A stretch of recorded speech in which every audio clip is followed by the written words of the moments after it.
Alright, hey everybody, it's Rob from Uncanny Gamers, and today I'm going to be doing a review over Lumines Electronic Symphony for the PlayStation Vita. Now, this is a launch game for the PlayStation Vita, and it's the only launch game that I actually bought because it's all that I could afford. But I have GameFly, so I did play some other games. But this is the second Lumines game I've played. The other one was the first Lumines on the PSP, which I got as a launch game for my PSP. I didn't play any of the ones on Xbox Live or PSN or anything like that. But so basically, if you don't know anything about Lumines, it's a puzzle game. I guess kind of similar to, I guess I would say it's kind of like Tetris or Dr. Mario meets Child of Eden, I guess.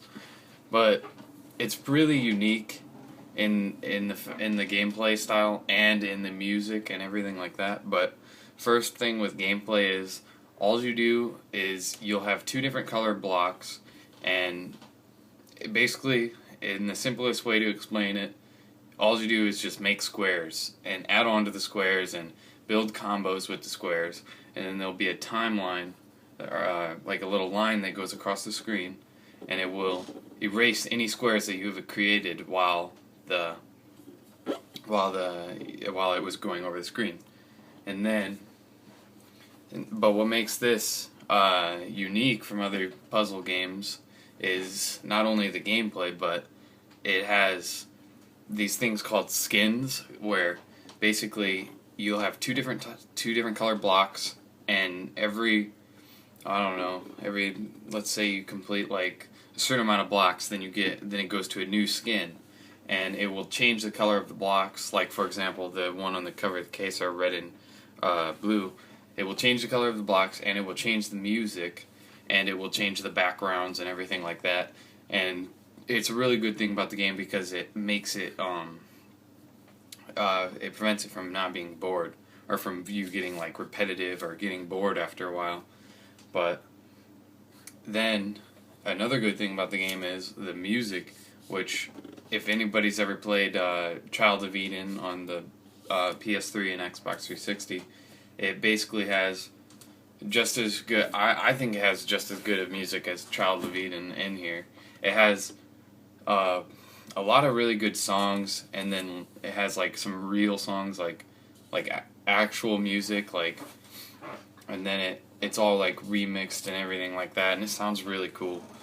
It's a lot of techno style music in it too, so if you like that kind of music, then you'll like the music in this game. Now, into the multiplayer, this is the reason why I didn't make this review yet, because I wanted to have a chance to play multiplayer, and I just had a chance to play the multiplayer this weekend, and basically it's just kind of like it is in the original Lumines. It's a dual mode where you'll have a line in the middle of the screen, and then you are on the one half of the screen and your friend's on the other half of the screen, and you can keep building up blocks, and the line will keep shifting over or to one side to the other to make it so you basically run out of room and eventually eventually lose if you are not doing as good as the other person.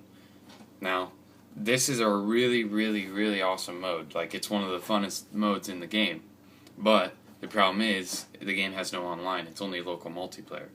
So the game really would have benefited from local or online multiplayer. It has online leaderboards, which of course adds to the adds to the replay value of the game. You always want to get a higher score than your friends and everything like that. And plus, the game's already pretty long as it is, because even though it doesn't technically have a lot of content and a lot of different modes, you can, once you start getting better at the game, you will be in a single match for over an hour at times, well over an hour actually at times. And this is also kind of a bad thing, because let's say you play 45 minutes and get an average score or whatever, then if you want to just take another attempt at getting your high score, then you have to play through another 45 minutes of easy levels, which is obvious, but it's just something that I think that, I don't know, I mean, there's not really anything you can do about it, you know. But you can continue off of your previous skin that you died on, but it's not really smart to do that, I don't think, because if you're going to go for a high score, because obviously the levels are going to be harder right off the bat. But the game also has these things called avatars, which basically in the original Luminous, if you remember, your avatars are basically just there. You know, you can unlock new avatars just to have avatars there. But in this game, they actually help a lot. There's only like 6 abilities or something like that, and there's like 40 something avatars. But you basically get your avatar abilities, and it will be like you press on the avatar ability in the bottom left hand of the screen, and it will be like creates a shuffle block, which basically shuffle blocks change all of the blocks that connects to the block that you place down. So it can really help you if you're in a bad situation, or it can not help you if you're in a good situation. But that's one of the avatar awards. Then there is there's these things called chain blocks, and the chain blocks, let's say you get a silver chain block, you connect it to another silver block, then every silver block connected to that silver block will be erased when the line goes over, and it can really help you. Like, say you have like a whole mass of one color on top, and then you have a line of another color separating them, then you can delete that line with the chain block, and all of them will just fall on top, and you'll get this massive like cluster of squares, and it can really help you. And there's other avatar awards too. The one I found most useful was the shuffle block one, but there's multiple ones that you can look through and everything like that. And basically, other than that, there's just the voyage mode, which is like your marathon mode where you just go for the high score. Then there's the duel that I talked about, and then there's the master modes, which is really hard.